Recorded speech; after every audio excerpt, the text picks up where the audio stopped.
While the week's strong data has sparked a debate about how much the Fed should lower rates at its next meeting, a cut of some kind is basically baked in at this point. But my next guest says if investors focus too closely on the names that outperform amid falling rates, well, they could wind up burned come September. Joining me to discuss, Vahan Janjigian, Greenwich Wealth Management CIO, alongside our very own Steve Liesman. Welcome to both of you.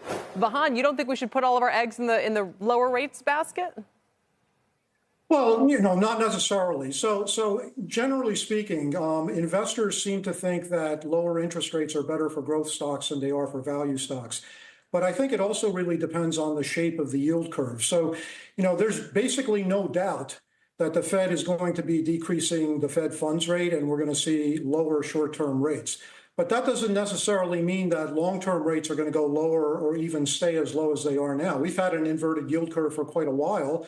And there's a good chance that if the economy is doing well, which it seems to be, and the Fed loosens up a little bit, we could see the yield curve start to normalize, and we could see, the 10-year yield go higher than it is now. And I think that would actually be, better for the value kind of stocks that pay good dividends than it would be for growth stocks that pay no dividends. You're opening up a hornet's nest of debates, so let me bring in Steve to shed some more light on this. I don't know if we call it controversy yet, Steve, but the idea, and I think Rick was trying to point this out the other day as well, that even as we've talked about Fed rate cuts, the 10-year is still at this level that you might call elevated by historical standards, and some debate that's because of fiscal or otherwise.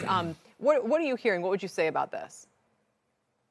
Yeah, I've been really fascinated in theories of the disinversion, if you might call it that. Maybe that's a bad novel name or something like that. The idea that you could have the 10-year go up further while the 2-year comes down, it has to disinvert some way. It's not been entirely clear to me how that happens. It could remain relatively flat if you have a lot of confidence in the Federal Reserve and its ability to maintain lower inflation for a long period of time. Maybe that spread ends up being something new, or the lack of spread ends up being something new. But if you might, Vahan, maybe this is a good moment for people to understand, reinvestment risk. Everybody said to buy the 2-year because it was higher than the 10-year. Well, that, 6 months ago, that made sense. All of a sudden, people are going to have 1- and 2-year notes coming due that they bought because they were so lucrative, and now they have to reinvest them now at a much lower rate. So I think there's something to the idea of spreading out your fixed income investments across a ladder of tenors. Yeah, absolutely. About a year ago, Steve, when I was on with you, you asked me if I was investing in the 10-year or longer term bonds, and I said, no, definitely not. But recently, when we saw the 10-year yield up around 4.8%, I actually bought some 20-year bonds and ended up with some pretty good capital gains on those.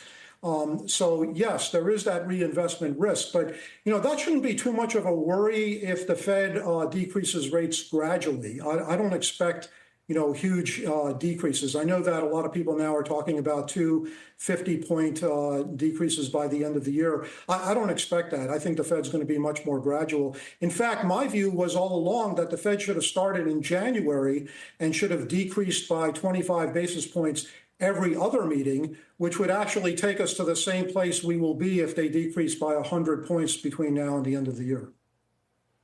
So, and Vahan, I thought... Yeah, Kelly, go ahead, Steve, yeah.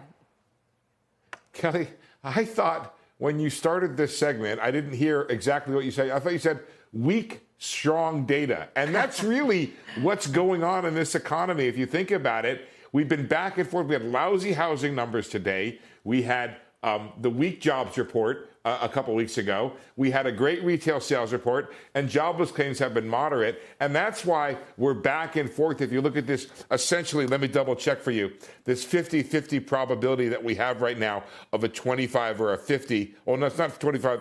It's 74 for a 25, but it's 50-50 for a 50 in November.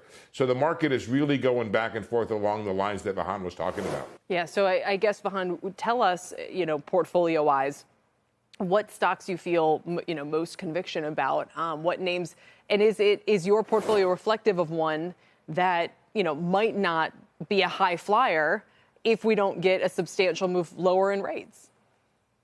Yeah, so as you know, I do tend to be a value investor. I do invest in other kinds of stocks as well, primarily through ETFs. But when it comes to individual stocks, I do tend to favor value stocks that pay good dividends that have been growing over time. And three of my favorites right now are Pfizer, Verizon, and IBM. I haven't been adding to IBM because I've actually bought that some time ago. It's done very well, and it's become a pretty significant position in the portfolio. But I'm not selling it. I'm holding on to it, and those dividends are still growing. Verizon, I still like at current prices. Pfizer, I think, also offers tremendous value. That stock has been killed primarily because COVID is over.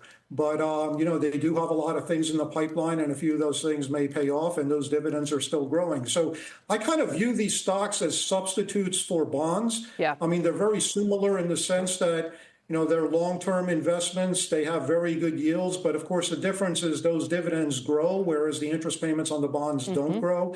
And there is a potential for capital gains. And if